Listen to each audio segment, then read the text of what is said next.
Hi S4.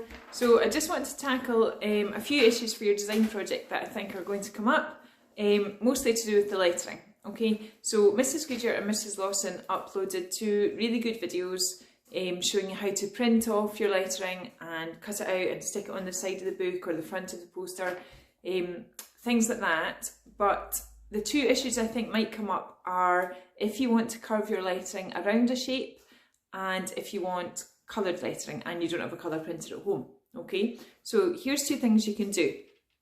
For example, if you want to curve, oops, my thing's just got stuck. If you want to curve your lettering around a shape, okay, so I've just got a wee fish, shark image here, and I'm going to try and curve my lettering around it. Okay, so all I'm going to do, because I don't have tracing paper, and I've done that deliberately because I think some of you won't have tracing paper at home, is just stick your image up against the window and the light will act as a light box. Okay, so stick your image up here and then get your bit of paper, and it's easier if you tape it onto the window as well, or blue tack it or whatever, and then decide where your image is going. Okay, so I'm just putting my image first. I know I'm talking about lettering, but I'm putting the image on first because I want to shape my letters around the image. Okay, so I'll put my image on here, I'll draw it on, and then I'll put my lettering around it. Okay, so let's go.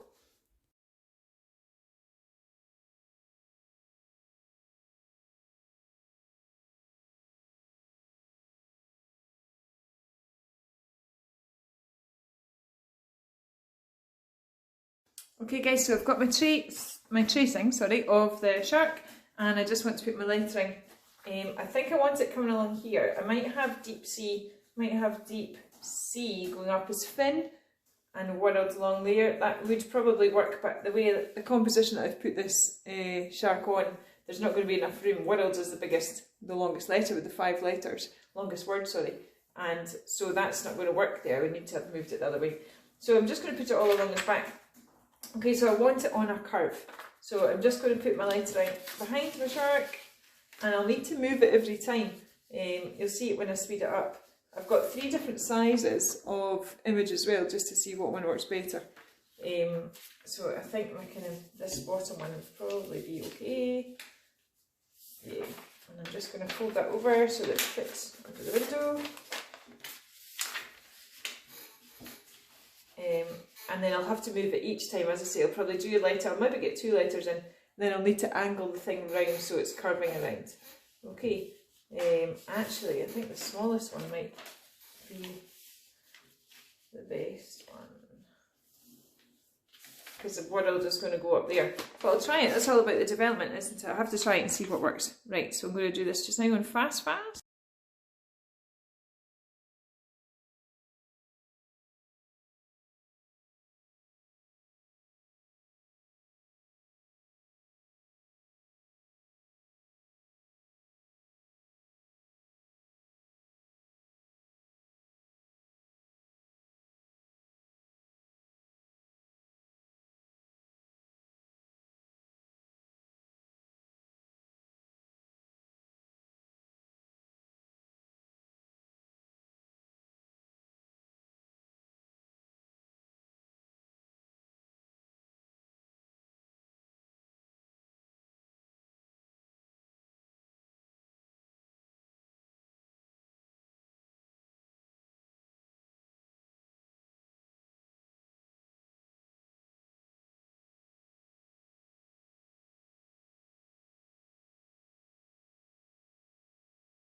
Okay guys, so that's that done. I've just taken it off the window so you can see it. So, and the lettering is curving round. Okay, it's a wee bit, now that I see it, it's actually a little bit close to the shark. I would have preferred it to have been up a little bit, but that's just a development and you just sort that for the next time. Okay, and also what I was going to say is, now that other issue that I was talking about, so the first issue was trying to get lettering to curve around, because when you print, it would usually just print off straight, so at least now we can shape it around because you've moved the words individually.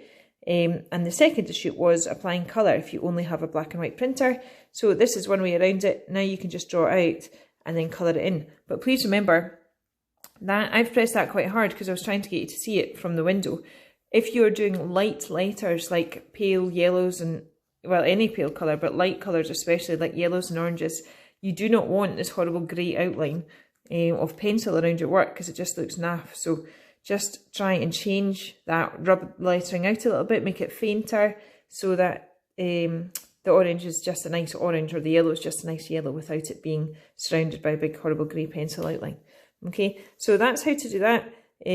Hopefully that's just giving you another idea of if you're struggling without any tracing paper. Also, if you don't have a printer at all, you can do that just with text from a newspaper or a magazine or something. Okay guys, so the last thing I want to say was if you don't have a printer at all, and like I said, you could use a magazine or a newspaper to hold up to the window, just watch what is showing through from the other side.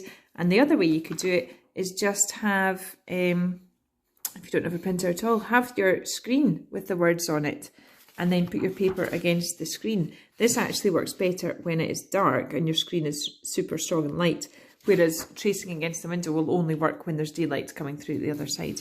But this would work, just hold your paper up against your screen and trace directly from there.